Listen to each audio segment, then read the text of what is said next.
Hello everyone, Radhe Radhe. आप सभी का हमारे चैनल में बहुत बहुत स्वागत है। आज के वीडियो बहुत ज़्यादा खास होने वाला है क्योंकि मैं आप सबके साथ शेयर करने वाली हूँ 16 सोमवार का व्रत किस प्रकार किया जाता है, कैसे आप 16 सोमवार के व्रत में घर में पूजा कर सकते हैं। तो चलिए वीडियो स्टार्ट करते हैं। सबसे पहले आपको क्या करना है, 16 सोमवार का व्रत जो है ना निर्जल रहकर किया जाता है। तो इस दिन जो है ना आपको कुछ भी ना पानी पीना है ना कुछ खाना है, इस बात का आपको ध्यान रखना है। 16 सोमवार का व्रत निर्जल रहकर किया जाता है और शाम के समय प्रदोष काल में आपको पूजा करनी होती है।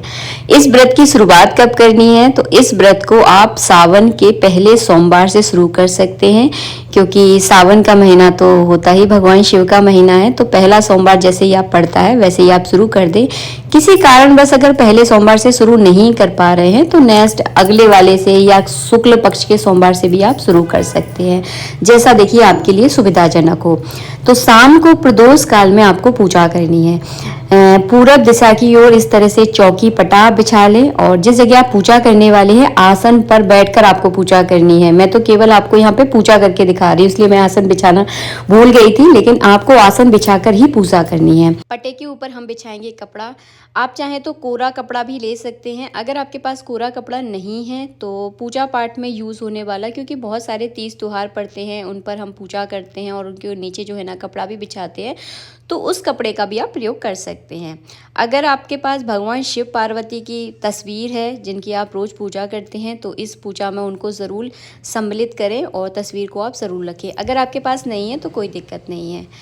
16 सोमवार के व्रत में आपको मिट्टी के पार्थिव शिव परिवार बनाना बहुत ज़रूरी होता है। तो मैंने यहाँ पे छोटे से शिवलिंग, गणेश जी और पार्वती जी और नंदी जी को बना लिया है।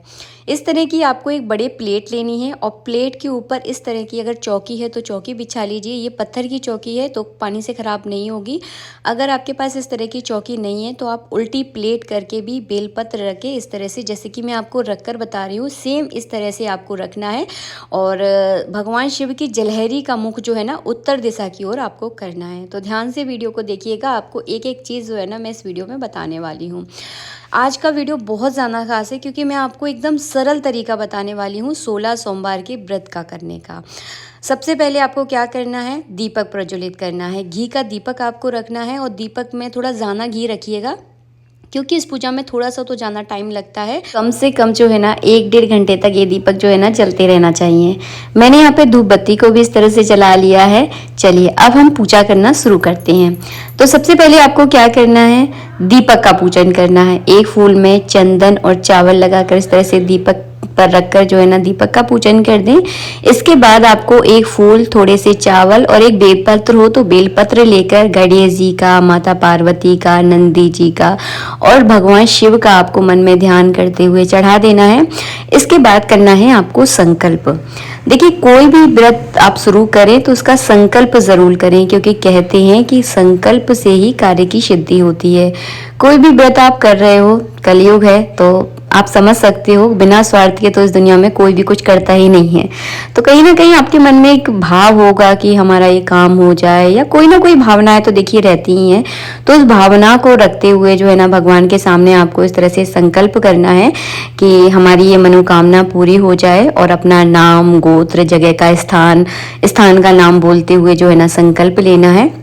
इसके बाद आपको भगवान शिव की पूजा करनी है। तो सबसे पहले गणेश जी पर, उसके बाद माता पार्वती पर, उसके बाद नंदी पर और उसके बाद भगवान शिव पर आपको जल चढ़ाना है। इसके बाद जो है ना आपको दूध चढ़ाना है। तो देखिए सब पर जो है ना हम थोड़ा थोड़ा सा इस तरह से दूध चढ़ाएंगे एक धार लगाकर। और हाँ, पूजा करते समय आपको मन में नमः शिवाय, नमः शिवाय, या आपका अगर आपको महामृत्युंजय का मंत्र आता है तो आप उसे भी जप सकते हैं। जिनको नहीं आता वो केवल नमः शिवाय जपते हुए आपको पूजा करनी है। कच्चा दूध चढ़ाने के बाद ये है केसर वाला जल। अगर आपके पास केसर है तो केसर वाले जल को जो है ना इस तरह से बना लीजिए। कुछ नहीं करना है, जल में थोड़ा सा केसर डालना है तो अपने आप जो है ना केसर कलर छोड़ देता है। इसकी जगह आप पंचामृत भी इस्तेमाल कर सकते हैं। इसके बाद आपको क्या करना है, इस तरह का एक बेलपत्र लेना है और शिवलिंग के ऊपर इस बेलपत्र को आपको उल्टा रख देना है। अगर आपके पास कच्चा दूध है तो कच्चे दूध में आप जल मिलाकर एक धार लगाकर इस तरह से नमः शिवाय जपते हुए आपको 108 बार जो है ना मंत्र जपना है और एक धार लगाते हुए भगवान शिव पर अभिषेक करना है। इसे कहते हैं, वैसे तो रुद्र अभिषेक ही नाम इसको दिया जाएगा, वैसे वो रुद्र अभिषेक जो है ना रुद्री से किया जाता है। अब रुद्री हो जाती है बहुत ज़्यादा कठिन, तो आप उससे तो खैर नहीं कर पाओगे, तो आप नमः शिवाय करते 108 बार जपते हुए जो है ना जल चढ़ा दीजिए। इसके बाद जो हमने बेलपत्र चढ़ाया था, इस बेलपत्र को आप अपनी आंखों से यानी नेत्रों से लगा दीजिए। इसके बाद जो है ना कलावा रूपी वस्त्र अर्पित करेंगे। मैंने यहाँ पे कलावा के छोटे छोटे टुकड़े नहीं चढ़ाए हैं, पूरा एक बड़ा कलावा लेकर सबको पहना दिया है। जनेऊ चढ़ा दिया है, चंदन से रोली से जो है ना मैं इस तरह से तिलक कर दूंगी। माता पार्वती को मैंने यहाँ पे रोली का टीका किया है, सेम इस तरह से मैं तस्वीर का भी पूजन कर दूंगी। चावल चढ़ा दूंगी। उसके बाद जो है ना आपको फूल चढ़ाने हैं। अगर आप माला लेकर आए हैं तो माला पहना दीजिए, नहीं है तो केवल फूल भी आप चढ़ा सकते हैं। इसके बाद हम बेलपत्र चढ़ाएंगे, तो बेलपत्र को हमेशा उल्टा करके चढ़ाया जाता है और बेलपत्र की जो ऊपर की डंडी होती है उसको तोड़कर चढ़ाया जाता है, क्योंकि कहते हैं कि बेलपत्र में पाप का वास होता है।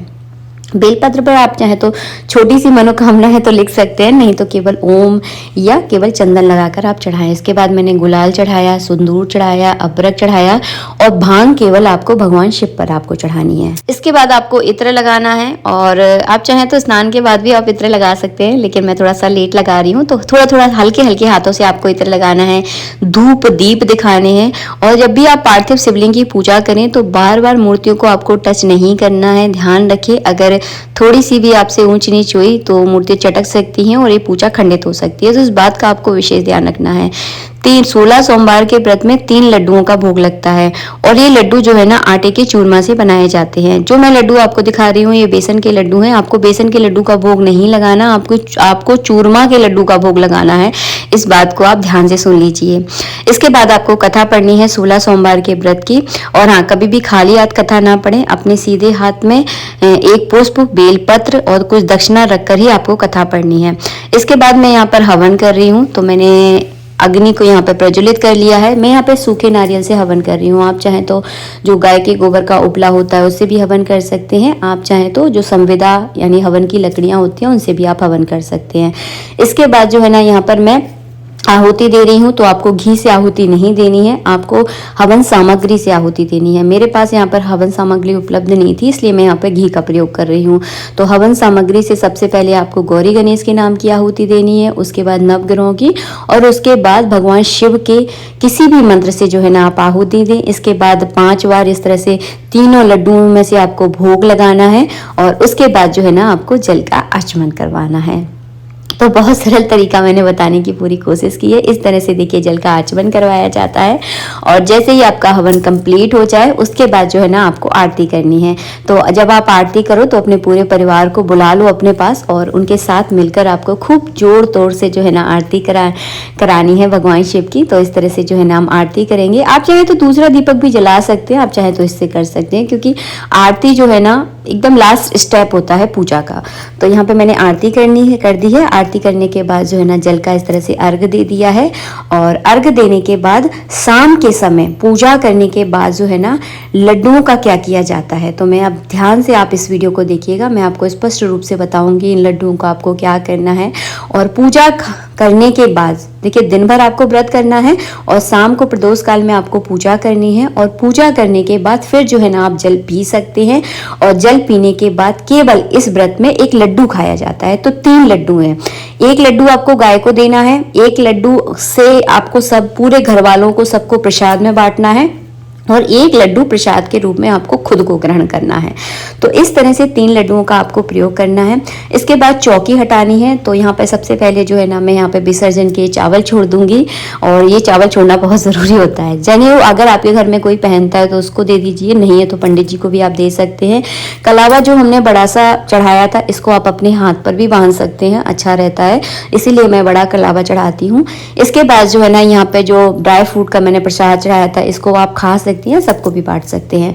जो हमारी भगवान की तस्वीर हो उसको पुनः अपने मंदिर में विराजमान कर लें। फल फ्रूट जो हमने चढ़ाए हैं उनको सबको प्रसाद के रूप में आपको बांटना है।